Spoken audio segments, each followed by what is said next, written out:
Greetings, ladies and gentlemen of the YouTubes. I am Joe Atticus Inch, and welcome to today's episode of Poet Love. I apologize for the delay in this video.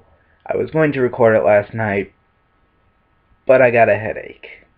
It's a bad excuse, but I'm going to make it up because this is something this is a project that I really want to put my all in, and I really want to share these people's work in the Magic Shoebox. So if you watched the last episode, you know that I already pulled the name earlier of who this episode was going to be about.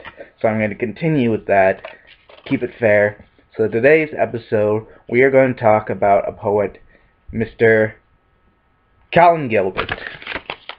Colin Gilbert is a poet from Overton, Texas, and at that point I need you to take all your preconceived notions of Texas and throw them out the window, because Colin represents nothing of what you think of when you think of Texas. Colin is a nice guy. He's one of the nicest guys I met, and that's why I am happy to share his work and make sure that people can go and support him. So going off that, Colin Gilbert is a poet from Overton, Texas. He's been doing poetry for many years. In that years, he's placed in top finals of the individual World Poetry Slam, at least in the top 30, which is still very impressive in my book.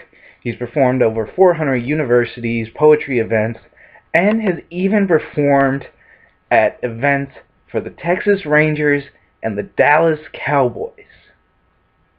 Poetry and sports could be like a Reese's. Anyway, Colin is also a published poet, publishing many chapbooks, including I Love You and I Want to Taste Purple and many more, and the Mattress Parlor, published on Scribble Fire Press. I got that right. Now, talk about Colin as a person.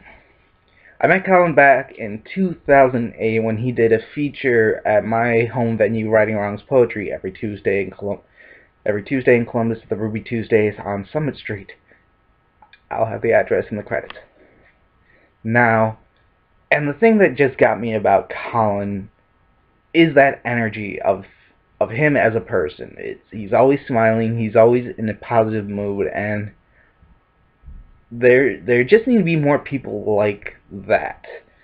In a world where people focus a lot on the negative of things and try to have positive in their own lives, Colin is the kind of person who just wants to take, I feel Colin is the kind of person who just wants to take positivity and just spread it out to other people, and I respect him for that. Not to mention, Colin is a great poet. If you want to start with Colin's work, I suggest the poem, I know it's on YouTube, called My Pop Rocks.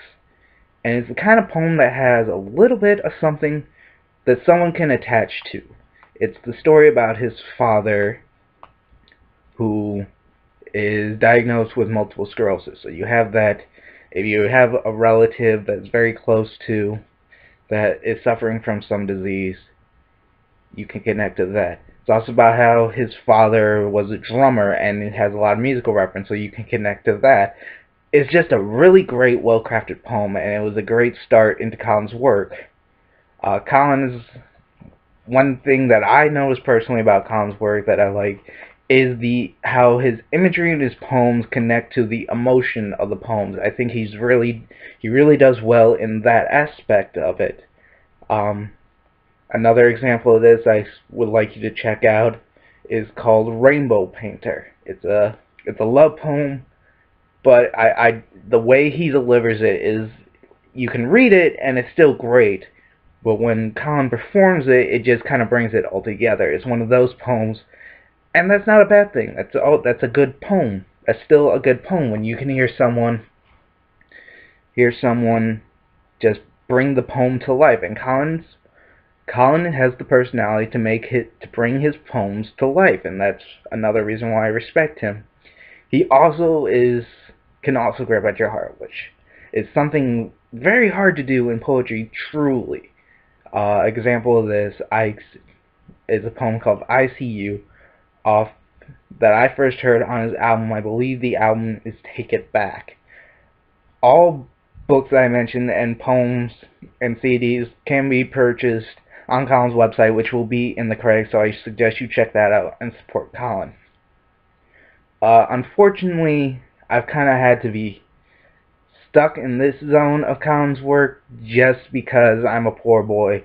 He hasn't traveled to Columbus lately, but I would like to hear more, and hopefully you, the viewers, have a chance to hear more of Colin than I do. But Colin is a good guy, so I suggest you support him. And one of my main goals with starting this series is to hopefully thank certain poets who have had certain impacts on my work, and Colin falls in one of those. So I would just want to take this time to personally thank Colin. Most of the people in the local scene know I have a poem called Onion Ring. The poem basically details a relationship that from start to finish to hopefully restart, based off the memories that come up of finding a onion ring in an order of french fries, which is an event that I think most people take for granted, but honestly, it can be an amazing thing, you know, when you find a stranded onion ring in your order of french fries. And when writing this poem, I was listening to a lot of Colin's work, so I don't think, if it wasn't for Colin's work, I wouldn't even have gotten the idea for the poem, and hence it would have just probably stayed unfinished. So, and it's become one of my most popular pieces, I guess, and honestly, it's one of my pieces that I actually honestly still do enjoy performing. So I want to personally thank you, Colin, for that work, and I hope to hear more from you at some future date. And on that note, please support Colin Gilbert, and we're going to go into the magic shoebox now. And to make up for my delay, you are going to get another episode today. It's going to be recorded right after this one. So we are going to pull from the magic shoebox a magic name, and the next poem, we're going to definitely switch gears on the next poem. So, I am Joe Atticus Inch. Keep your pens moving, live long and prosper, and I will see you in a few minutes with the next episode of Poet's Love. Thank you.